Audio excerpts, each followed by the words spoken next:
आगे बढ़ते हैं, तीसरे आर्टिकल पे चलते हैं। हाँ जी, ये एक और संपादकीय है, आज संपादकीय पहले पढ़ा रहा हूं।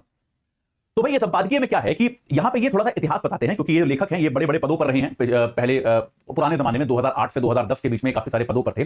तो लेखक यहां पर ये कहते हैं, तो भाई ये कहते हैं कि भाई 2008 से 10 के बीच में भारत के कई पड़ोसी देशों में बड़े बदलाव हुए। ठीक है, ये बात तय है। अगर आप देखेंगे तो उस समय क्या हुआ, दुनिया में एक हवा चल रही थी, लोकतंत्र की हवा। तो उस समय भारत के जो पड़ोसी देश हैं उनमें लोकतंत्र का डेफिसिट था, लोकतंत्र की बहुत कमी थी, और धीरे धीरे परिवर्तन के माध्यम से वहां पर लोकतंत्र आना शुरू हुआ। तो और उन सभी बदलावों में उस समय उन पड़ोसी देशों में जो भी बदलाव हुए उन सब में भारत की सकारात्मक भूमिका मानी गई, लोकतंत्र लाने में भारत ने बड़ा योगदान दिया। जैसे बांग्लादेश में एक सैन्य शासन था, उसके बाद वहां पर चुनाव कराए गए, शेख हसीना की सरकार बनी, लोकतंत्र आया। तो यार ये कहा जाता है कि बांग्लादेश में चुनाव कराने में भारत के उस समय विदेश मंत्री थे प्रणब मुखर्जी। प्रणब मुखर्जी का पर्सनली बहुत बड़ा हाथ था, ये माना जाता है। ये उस समय, क्योंकि मैं यूपीएससी की तैयारी उस समय करना शुरू कर चुका था, तो यार यूपीएससी में भी हम लोग इस बात को अक्सर देखते थे कि प्रणब मुखर्जी का अपना खुद का बड़ा इंफ्लुएंस था, बंगाली नेता थे वो, तो उनका बड़ा इंफ्लुएंस था बंगाल और बांग्लादेश दोनों तरफ। तो भाई प्रणब मुखर्जी ने बहुत बड़ा योगदान दिया था बांग्लादेश में लोकतंत्र की बहाली में। ऐसे ही श्रीलंका में एलटीटीई का दमन हो गया था पूरी तरह से, वेलुपिल्ले प्रभाकरन को मार दिया गया था और पूरी तरह से युद्ध समाप्त हो गया था, वहां पर भी शांति स्थापित हो गई थी। मालदीव में 30 साल से गयूम साहब का तानाशाही चल रहा था, वहां पे सत्ता परिवर्तन हुआ, मोहम्मद नशीद जो कि भारत के पक्षधर थे उनकी सरकार बनी थी।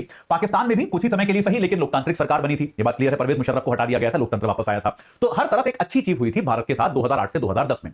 लेकिन अगर अब आप पिछले 2-3 साल देखो तो हम बार बार चर्चा करते हैं कि भारत का लिटरली पूरा का पूरा पड़ोस जो है अभी अस्थिर हो चुका है। भारत के पड़ोस में अब हर जगह अस्थिरता है। ये बात तो आप समझ ही सकते हो कि पिछले कुछ वर्षों में भारत का पूरा पड़ोस फिर से अलोकतांत्रिक हो गया है। एक भारत को छोड़ दो, उसके अलावा हमारे पूरे पड़ोस में कुछ ना कुछ हिंसा चल ही रही है।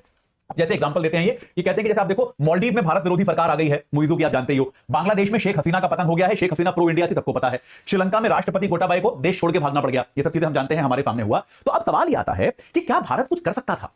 बड़ा सवाल यहां पर यह आता है कि भारत के अड़ोस पड़ोस में इतना परिवर्तन हुआ, इतनी सारी चीजें बदली, तो क्या भारत कुछ कर सकता था? क्या भारत के पास कोई मौका था कि वो इसमें कुछ कर पाए? तो यहां पर लेखक ये कहते हैं कि देखिए ये ट्रिकी मामला है, ये बहुत आसान नहीं है ये निर्णय लेना, क्योंकि कोई भी देश जो होता है वो दूसरे देशों के आंतरिक मामलों में दखल ज्यादा नहीं देना चाहता। ये बात तो सत्य है भाई, हमारे देश के आंतरिक मामलों में कोई दखल देगा तो हमको भी अच्छा नहीं लगेगा। तो ऐसे ही कोई भी देश नहीं चाहता कि दूसरे देश के आंतरिक मामलों में दखल दिया जाए या कोई हमारे आंतरिक मामलों में दखल दे। तो भारत ने अपनी एक दूरी बनाकर रखी, ये बात सही है कि भाई आपको दूसरे देश के आंतरिक मामलों में घुसना नहीं है, ये बात तो सही है, इसीलिए आपने अपनी थोड़ी सी दूरी बनाकर रखी, इसमें कोई संदेह नहीं है। लेकिन यहां पर लेखक ये कहते हैं कि भारत से कुछ चूक जो हुई है वो ये हुई है कि भारत जो है कई बार किसी एक पक्ष के समर्थक के तौर पे निकल के आ गया। जैसे बांग्लादेश का क्लासिक एग्जांपल है कि बांग्लादेश में माहौल ऐसा बन गया कि भारत पूरी तरह से शेख हसीना का समर्थक है। बांग्लादेश की आम जनता यह मानती है, वहां के विपक्षी दल यह मानते हैं कि भारत को बांग्लादेश की भलाई से, वेलफेयर से कोई मतलब नहीं है, भारत केवल शेख हसीना का समर्थक है। तो भारत सरकार को यह करना चाहिए था कि सभी पक्षों से संबंध बनाकर रखते। भाई कोई भी आप देखेंगे, देखिए बात को समझिए कि दूसरे देश जो होते हैं वो हमेशा सत्तारूढ़ पार्टी और विपक्षी पार्टी सबके साथ संबंध बना के रखते हैं। तो आप देखिए कि कई बार कोई बाहर से डिग्नेटरी आता है, बड़ा नेता आता है, तो वो प्रधानमंत्री से भी मिलता है, लेकिन साथ में वो विपक्ष के नेताओं से भी मिलता है, राहुल गांधी से भी मिलेगा। जब वाजपेयी साहब प्रधानमंत्री थे तो विपक्ष के जो बाहर से लोग आते थे वो उनसे मिलते थे और साथ के साथ सोनिया गांधी जी से भी मिलते थे। मनमोहन सिंह के समय में वो जो है मनमोहन सिंह से भी मिलते थे, लेकिन साथ में अडवाणी साहब से भी मिलते थे, क्योंकि अडवाणी साहब उस समय विपक्ष के नेता हुआ करते थे।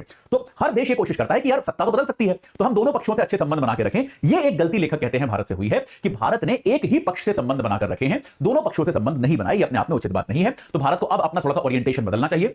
भारत को कोशिश ये करनी चाहिए कि वो अपने पड़ोसी देशों में हर पक्ष के साथ अच्छे संबंध बनाए, हर पक्ष के साथ एक विकास उनका करने की कोशिश करे और इसके आधार पर संबंध बनाए। ये भारत को करना चाहिए। ठीक है जी, क्लियर हो गया, सिंपल सी बात थी। अच्छा हाँ, अच्छा ये मैं पोस्टर बदलना भूल गया, इसमें कोई बात नहीं। तो यार इसमें क्या है,